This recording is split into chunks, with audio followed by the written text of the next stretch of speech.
وطر کی نماز پڑھنے کا مکمل پریکٹیکل طریقہ سیکھ لیں، عورتوں کے لیے اور مردوں کے لیے شروع سے لے کر آخر تک کیسے کیسے کیا کیا پڑھنا ہے ایک بار سن لیجیے گا۔ جو ایسے ہی پڑھتے ہیں تو کمنٹ پہ بتا دیجیے گا کہ الحمدللہ اسی طریقے سے پڑھتے ہیں، اور کسی کی کوئی کنفیوژن اگر کلیئر ہو تو بھی کمنٹ پہ بتا دیجیے گا، اور صدقہ جاریہ سمجھ کے دوسروں کے ساتھ شیئر بھی کر دیجیے گا۔ سب سے پہلے نیت کرنی ہے 3 رکعت وطر اللہ کی رضا کے لیے، اللہ اکبر کہہ کے عورتوں نے عورتوں والی جگہ اور مردوں نے مردوں والی جگہ ہاتھ باندھ لینے۔ سب سے پہلے پڑھنی ہے سبحانک اللہ، اس کے بعد پڑھنی ہے اعوذ باللہ من الشیطان الرجیم بسم اللہ الرحمن الرحیم پڑھ کے الحمدللہ پڑھنی ہے۔ اس کے بعد پھر بسم اللہ پڑھ کے قل هو اللہ یا کوئی سورت پڑھنی ہے۔ اس کے بعد پھر اللہ اکبر کہہ کے رکوع کرنا ہے، رکوع کی 3 بار تسبیح پڑھنی ہے سبحان ربی العظیم، اور اس کے بعد پھر سمی اللہ لمن حمیدہ کہتے ہوئے کھڑے ہو جانا ہے، کھڑے ہو کر ربنا لک الحمد یا اللہم ربنا ولک الحمد پڑھنا ہے، اور اس کے بعد پھر اللہ اکبر کہتے ہوئے سجدہ کرنا ہے۔ سجدے کی 3 بار تسبیح پڑھنی ہے سبحان ربی الاعلی، اور اس کے بعد اللہ اکبر کہتے ہوئے بیٹھ جانا ہے۔ پھر اس کے بعد اللہ اکبر کہتے ہوئے دوسرا سجدہ کرنا ہے، سجدے کی پھر 3 بار تسبیح پڑھنی ہے، اور اس کے بعد پھر اللہ اکبر کہتے ہوئے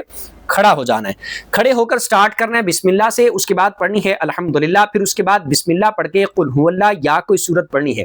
اس کے بعد پھر سیم اسی طریقے سے رکوع اور سجدے کرنے ہیں جس طرح پہلی رکعت کا میں نے بتایا، اور سجدے کرنے کے بعد آپ نے التحیات پہ بیٹھ جانا ہے، صرف التحیات پڑھنی ہے، آگے درود اور دعا نہیں پڑھنی، اور اللہ اکبر کہتے ہوئے تیسری رکعت کے لیے کھڑے ہو جانا ہے۔ تیسری کو آپ نے سٹارٹ کرنا ہے بسم اللہ سے، اس کے بعد پڑھنی ہے الحمدللہ، پھر اس کے بعد بسم اللہ پڑھ کے قل هو اللہ یا کوئی سورت پڑھنی ہے، اور اس کے بعد پھر اللہ اکبر کہہ کے ہاتھوں کو آپ نے باندھ لینا ہے اور دعائے قنوت پڑھنی ہے۔ اس کے بعد پھر آپ نے سیم اسی طریقے سے جس طرح پہلی رکعت کے دوسری رکعت کے رکوع اور سجدے کیے اسی طریقے سے آپ نے رکوع اور سجدے کرنے ہیں۔ التحیات پہ آپ نے بیٹھ جانا ہے، التحیات پڑھنی ہے، درود پڑھنا ہے، دعا پڑھنی ہے، اور سلام پھیر کے آپ نے اپنے 3 وطروں کو پورا کر لینا ہے۔ جو اسی طریقے سے پڑھتے ہیں کمنٹ میں بتا دیجیے گا، اور جن کی کوئی کنفیوژن کلیئر ہو وہ بھی بتا دیجیے گا، اور صدقہ جاریہ سمجھ کے دوسروں کے ساتھ شیئر بھی کر دیجیے گا۔